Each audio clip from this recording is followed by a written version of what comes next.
নমস্কার বন্ধুরা, অরিতিস কিচেনে আরো একটা নতুন ভিডিওতে আপনাদের সকলকে স্বাগত জানাই। চলে এসেছি আরো একটা নতুন রেসিপি নিয়ে। আজকে যে রেসিপিটি আপনাদের সঙ্গে শেয়ার করব খুব একটা ঘরোয়া রেসিপি। এই রেসিপিটা সবাই খেয়ে থাকে শীতকালের দিনে। এটা হচ্ছে ছিমের দানা। এটা ছিম থেকে বের করে নেওয়া হয়েছে। আর আমি এতে নিয়ে নিয়েছি চিংড়ি মাছ। চিংড়ি মাছ দিয়ে আজকে আপনাদের ছিমের দানা করে দেখাবো। কি করে করি সবটাই আপনাদের সঙ্গে শেয়ার করব। ভিডিওটা স্কিপ করবেন না, পুরোটা দেখবেন। ভিডিও যদি ভালো লাগে অবশ্যই লাইক, কমেন্ট এবং প্রচুর শেয়ার করে দেবেন। আর নতুন বন্ধুরা চ্যানেলটিকে সাবস্ক্রাইব করতে ভুলবেন না। পাশে থাকা বেল আইকনটি প্রেস করে অল নোটিফিকেশন অন করে দেবেন, যাতে আমার সমস্ত রান্নার ভিডিওগুলো সবার প্রথমে আপনাদের কাছে পৌঁছে যায়। তাহলে চলুন ভিডিওটা শুরু করি।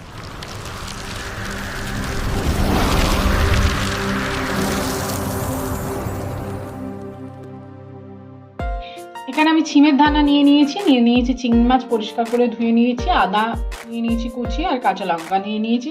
প্রথমে আমরা ছিমের দানাগুলোকে একটা প্রেসারে সেদ্ধ করে নেবো। তার জন্য ছিমের দানাগুলো আমি আগেই ধুয়ে নিয়েছি। এবার প্রেসার কুকারের মধ্যে আমরা ছিমের দানাগুলো দিয়ে দিচ্ছি।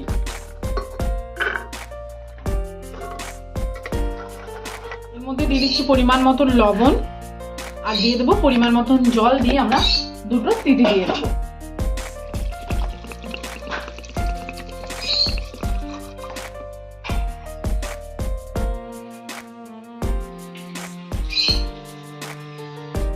যতক্ষণ আমাদের ছিমের দানাটা সেদ্ধ হচ্ছে ততক্ষণ আমরা একটা মশলা বানিয়ে নেবো। এখানে নিয়ে নিয়েছি সিঙ্গল, আমরা নিয়েছি আদা কুচিয়ে, দিয়ে দিচ্ছি আদা কুচি, আর দিয়ে দিচ্ছি 7-8টা মতন গোটা কাঁচা লঙ্কা, দিয়ে দিচ্ছি 1 চামচ মতন জিরের গুঁড়ো, দিয়ে দিচ্ছি পোস্ত। সামান্য একটু জল দিয়ে আমরা একটা মিহি পেস্ট বানিয়ে নেবো।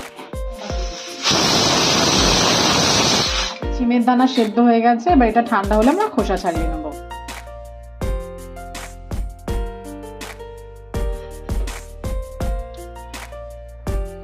ছিমের দানা আমরা ভালো করে ছাড়িয়ে নিয়েছি। কড়াই গরম হয়ে গেছে, কড়াইয়ে এবার আমরা সরষের তেল দিয়ে দিচ্ছি।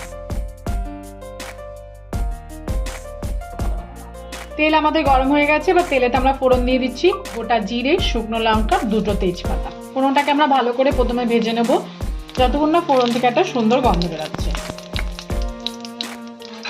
ফোড়নটা আমরা সুন্দর করে ভেজে নিয়েছি। এবার এতে দিয়ে দিচ্ছি ছিমের দানাগুলো, মধ্যে দিয়ে দিচ্ছি হলুদের গুঁড়ো পরিমাণ মতন, দিয়ে দেবো লবণ, দিয়ে দিচ্ছি চিংড়ি মাছ।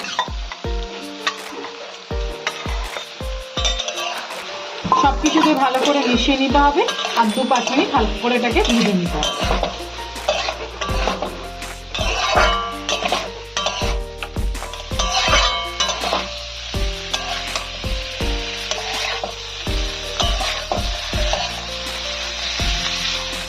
এবার এর মধ্যে দিয়ে দিচ্ছি পেস্ট করা মশলাটা, জিরে, কাঁচা লঙ্কা, আদা, কোথমির।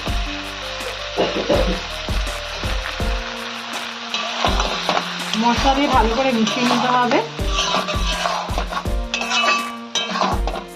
এর মধ্যে মশলা ধোয়া জল অ্যাড করে দিয়েছি।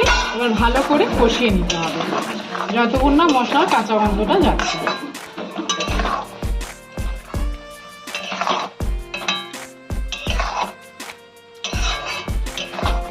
এবার উপর দিয়ে আমরা ধনেপাতা ছড়িয়ে দিচ্ছি। ভালো করে মিশিয়ে নেব। তৈরি হয়ে গেছে আমাদের চিংড়ি মাছ দিয়ে ছিমের দানা। সম্পূর্ণ ভিডিওটা দেখার জন্য সকলকে জানাই ধন্যবাদ। সবাই ভালো থাকবেন, সুস্থ থাকবেন। দেখা হবে নেক্সট ভিডিওতে।